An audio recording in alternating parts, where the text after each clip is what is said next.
in 1992. The reason they uncovered that is to see how far over this track site extended. They found all those tracks over there back in 1992. That's why that side looks less damaged than the side over here. Now we have 4 different types of tracks on this site here, which were made by 3 different types of animals. The first type of tracks we have here, the really big ones, what you see right here, and also over on that side as well. Now these big tracks here were made by the adult iguanodons. And these adults, they can actually weigh as much as elephants. Despite that, we see them actually doing 2 things. The first thing we see them doing is walking on all 4s, like the adult right here was doing.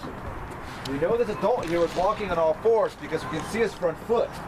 This hoof-shaped indentation in front of the back foot here, that's the front foot of that dinosaur. Now over on that side, we really don't see that front foot impression at all.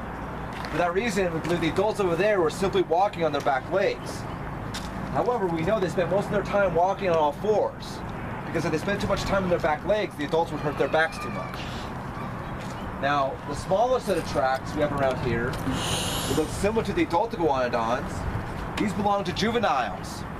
In front of the juvenile's feet, we actually don't see that front foot impression at all. For that reason, we believe the juveniles here just walked on their back legs. Either their front legs weren't strong enough to support their body weight yet, or walking on their back legs didn't hurt them as much as they did for the adults. Now, because we see both the adults and the juveniles actually intermixed all over this site, we believe they moved in family groups. But these adults here actually took care of these juveniles. Now, the iguanodons here were herbivores, which means they ate plants. It's not true with the other guy we see here. And his tracks are right down here, but they're also over on that side as well. And his tracks are much more slimmer, much more bird-like in their shape. And they belong to Orthomimus. Now, Orthomimus means ostrich-like. And he was about 9 feet tall, and he weighed a couple 100 pounds. And he was a carnivore. But I never would have hunted these iguanodon here because he also had no teeth.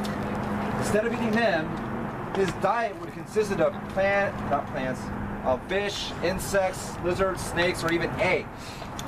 However, because he was still a carnivorous animal, chances are these adults here probably would not like these guys anywhere near the juveniles. For this reason, the Orthomimus here were not here at the same time as the iguanodons. Now the time scale they think this site represents here is approximately 2 weeks. That's why we'd have their tracks side by side, even if they weren't here at the same time. Now, who thinks they can identify what made this circular indentation right in here? Stegosaurus? Nope. Nope.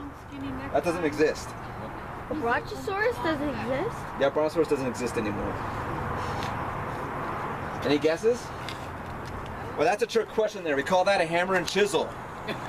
Before this site became protected, we did have a vandalism problem here. And the juvenile iguanodon track that used to be there was removed. And after it was removed, it's given a job. And this job was being a doorstop in one of the local college's dormitories, which it did for a very long time. Until someone took that track home and actually gave that track there to their grandfather, who was a geologist, who eventually gave that track there back to us. That track is actually currently down in an exhibit hall we have down there at the visitor center. Now, the last set of tracks we actually have here were not made by any dinosaur. They were made by a reptile, and they're right up here. They're crocodile tracks. If you stand in this dynamite blast hole here, you can feel inside those tracks there. You can still feel the claw marks inside those tracks. The impressions are that good. Now, this track site itself is a part of a series of different track sites. They're called the Dinosaur Highway. And the Dinosaur Highway extends from Boulder, Colorado, down into New Mexico, and curves a little bit to Texas. And there's 2 reasons why they call these the Dinosaur Highway. The first reason is all these track sites parallel actual highways. The second reason is a lot of them also paralleled the Western Interior Seaway at their time and region. For this reason, it's believed these dinosaurs here could have actually migrated up and down that coastline of the Western Interior Seaway.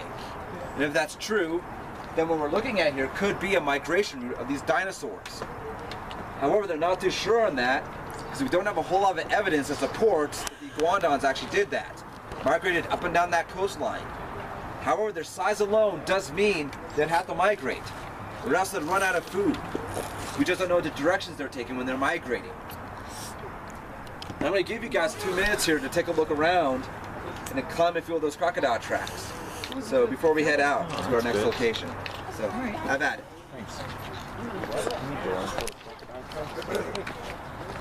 Let's fill these Wait, can you hold this? Wait, I'm just gonna put it right here. We're gonna be climbing these. Here, Mom, can you come down so we can get in here? No, it's all right, Nico. For the crocodile. Nico, we can't pass this. So these crocodile tracks. You can. It's really cool. Ow. I'm gonna take like a rock as a souvenir. I don't know if you're allowed to take rocks as souvenirs. Yeah, you can take things from the thing, Nico. It's a normal rock. Still, you can't take it. It's part of the site. It might not be just a rock.